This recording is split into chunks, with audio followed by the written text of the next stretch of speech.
পুলিশের চাকরিকে পছন্দ করি, পুলিশের চাকরি করব বলে প্রিপারেশন নিচ্ছি, তাহলে পুলিশের চাকরি করলে তাহলে ফ্যামিলি কিভাবে মেনটেন করব?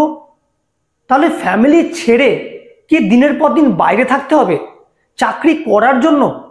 যে চাকরিটাকে এত ভালোবাসি, যে চাকরিটা করার জন্য দিন রাত্রি পরিশ্রম করছি, মাঠ প্র্যাকটিস করছি, পড়াশোনা করছি, সেই চাকরিটা যখন পেয়ে যাব তাহলে কি চাকরিটা করার জন্য ফ্যামিলিকে ভুলে যেতে হবে?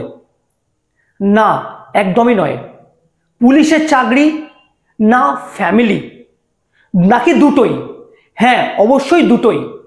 আমাদের কাছে প্রায়োরিটি কিন্তু দুটোই, চাকরিও দরকার এবং তার সাথে সাথে ফ্যামিলি। তাহলে পুলিশ ডিপার্টমেন্টে থেকে কি সেটা সম্ভব? হ্যাঁ, অবশ্যই সম্ভব।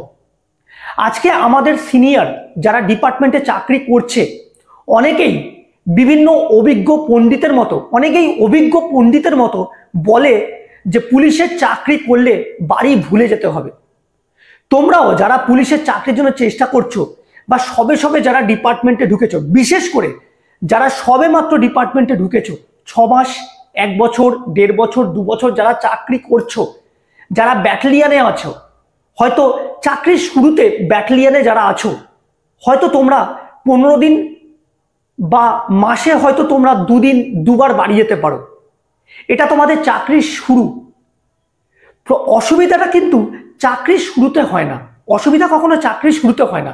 তার কারণ চাকরির শুরুর জীবনটা প্রত্যেকেরই 22, 23, 24, 25 বছর বয়স দিয়ে শুরু হয়। তারপরে আসে চাকরি করতে করতে বিবাহিত জীবন, এবং তখনই সমস্ত অসুবিধার সূত্রপাত এবং প্রয়োজনটা তখনই পড়ে যে চাকরির সাথে সাথে বাড়িটাও যদি যেতে পারতাম, বা চাকরির সাথে সাথে যদি বাড়িকেও যদি ঠিকঠাক মতো মেনটেন করতে পারতাম। বিবাহিত জীবনের পরেই কিন্তু এই অসুবিধার সম্মুখীন আমাদের প্রত্যেককেই হতে হয়। তবে বিশ্বাস করো, আমার 14 বছরের চাকরির অভিজ্ঞতায় আমি বলছি, যার যোগ্যতা আছে বা যোগ্যতা থাকুক বা না থাকুক, একমাত্র পুলিশ ডিপার্টমেন্টে যারা থানার চাকরি করে, একমাত্র পুলিশ ডিপার্টমেন্টে যারা থানায় চাকরি করছে, শুধুমাত্র তারা বাদ দিয়ে, বিকজ থানায় যারা চাকরি করছে তারা কিন্তু ডাইরেক্টলি ল অ্যান্ড অর্ডার ডিউটির সাথে কিন্তু ইনভলভড। তো শুধুমাত্র তারা বাদ দিয়ে, ডাইরেক্টলি যারা থানায় চাকরি করছে, শুধুমাত্র তারা বাদ দিয়ে পুলিশ ডিপার্টমেন্টে যে হাজার হাজার police employee district, unit, commissionerate, বিভিন্ন অফিসে চাকরি করছে, তারা কিন্তু দিনের পর দিন বাড়ির সাথে যোগাযোগ রেখেই চাকরি করছে। হ্যাঁ, কেউ হয়তো প্রতিদিন বাড়ি যায়, যাদের একটু যোগ্যতা আছে, যারা কোয়ালিফাইড, যারা পড়াশোনায় ভালো, যারা কম্পিউটার জানে, হ্যাঁ, যাদের ভালো স্পোকেন পাওয়ার আছে, তারা বিভিন্ন অফিসিয়াল ডিউটি করছে। যারা ড্রাইভিং জানে তারা বড় বড় সাহেবদের, তারা ডিস্ট্রিক্টে, ইউনিটে, কমিশনারেটে, ব্যাটালিয়ানে তারা গাড়ি চালানোর ডিউটি করছে। যারা বাইক চালাতে জানে তারা বাইক ম্যাসেঞ্জারের ডিউটি করছে। যাদের GRP posting, IB, CID, STF, CIF, আরো কত নাম বলবো তোমাদেরকে। তো একমাত্র থানা বাদ দিয়ে যারা বিভিন্ন জায়গায় হাজার হাজার পুলিশ কর্মচারী যারা রয়েছে, তারা কিন্তু কম বেশি প্রত্যেকেই বাড়ির সাথে যোগাযোগ রেখে বাড়ির প্রয়োজন, অপ্রয়োজন, সুবিধা অসুবিধা তারা কিন্তু সবকিছু মেনটেন করে কিন্তু তারা চাকরি করছে।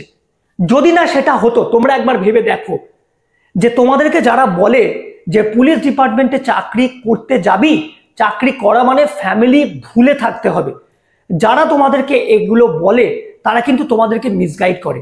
যদি তাই না হতো তাহলে তোমরা ভাবো, এই যে এত স্টাফ পুলিশ ডিপার্টমেন্টে চাকরি করছে, তাহলে সবাই কি তাদের ফ্যামিলি ছেড়ে আছে? না, ওর চাকরি করছে, তুমি তোমার চাকরি করছো, আমি আমার চাকরি করছি। আমি আমার 14 বছরের চাকরির অভিজ্ঞতায়, আমার চাকরির শুরুর জীবন যখন আমি ব্যাটালিয়ানে ছিলাম, বিভিন্ন ক্যাম্প খাটতাম। তো একমাত্র ব্যাটালিয়ান থেকে যে জঙ্গল মহলের যে ক্যাম্পগুলো আছে, সেই ক্যাম্পগুলো থেকে মাসে একবার বা 2 মাসে একবার বাড়ি আসতে পারতাম। এছাড়া যে ডিস্ট্রিক্টে যে সমস্ত ক্যাম্পগুলো আছে, সেখানেও কিন্তু মাসে 2 বার বাড়ি আসতে পারতাম। পরবর্তীকালে যেহেতু আমি গ্র্যাজুয়েট, আমার কম্পিউটার ভালো ডিগ্রি ছিল, আমার নলেজ ছিল, তো আমি কিন্তু এখন বর্তমানে একটি ভালো অফিসিয়াল ডিউটি করি। তাহলে পজিটিভ মাইন্ড নিয়ে তোমরা যারা ডিপার্টমেন্টে এসেছো, তো তোমরা পজিটিভই থাকো এবং তোমরা সব সময় সুযোগের অপেক্ষায় থাকো। সব সময় ডিপার্টমেন্টাল নোটিফিকেশনগুলো, ডিপার্টমেন্টাল মেসেজগুলো, পুলিশ অফিস, তোমরা যে যে ইউনিট, যে যে ডিস্ট্রিক্টে আছো সেই ডিস্ট্রিক্ট বা ইউনিটের পুলিশ অফিসগুলোতে তোমরা খোঁজ রাখবে যে ডিপার্টমেন্টাল কি নোটিফিকেশন আসছে। এছাড়া পুলিশ ডিপার্টমেন্টে চাকরি করতে এসেছো, বাড়িতে কারুর বড় সমস্যা রয়েছে, কারুর বাবা মা অসুস্থ, কেউ যদি বিবাহের পরে যদি ডিপার্টমেন্টে আসো, তার যদি ছোট বাচ্চা থাকে, তোমরা কিন্তু তোমাদের সুবিধার মতো, আমি আমার আগের ভিডিওতেই তোমাদেরকে বলেছি যে তোমাদের বাড়িতে কোনো অসুবিধা, তোমাদের বাচ্চার অসুস্থতা বা বাড়িতে বাবা মা অসুস্থ বা তোমার নিজস্ব কোনো মেডিকেল গ্রাউন্ড যদি থাকে, তোমার যদি কোনো সমস্যা থাকে, তোমরা কিন্তু অবশ্যই সুপিরিয়রকে কিন্তু সেগুলো জানাবে। তোমরা চাইলে তোমরা সেই অসুস্থতাকে সামনে রেখে তার অথেন্টিক কাগজপত্র দিয়ে তোমরা কিন্তু সুপিরিয়রের কাছে প্রেয়ার করতে পারো যে আমার অমুক জায়গায় পোস্টিং হলে ভালো হয়। যেমন আমাকে প্রায় মেসেজ করো সুব্রত, আমি সুব্রত কথা বলতে চাই যে সুব্রত যেমন আমাকে প্রায় মেসেজ করো যে দাদা আমার রাত জাগতে অসুবিধা, আমার শারীরিক সমস্যা আছে, আমার রাত জাগা বারণ। তো তোমার এই যে ডাক্তারের যে সার্টিফিকেট আছে যে তোমার রাত জাগতে অসুবিধা, সেটাও কিন্তু তুমি তোমার ডিপার্টমেন্টে তুমি তোমার সিনিয়রকে জানাতে পারবে।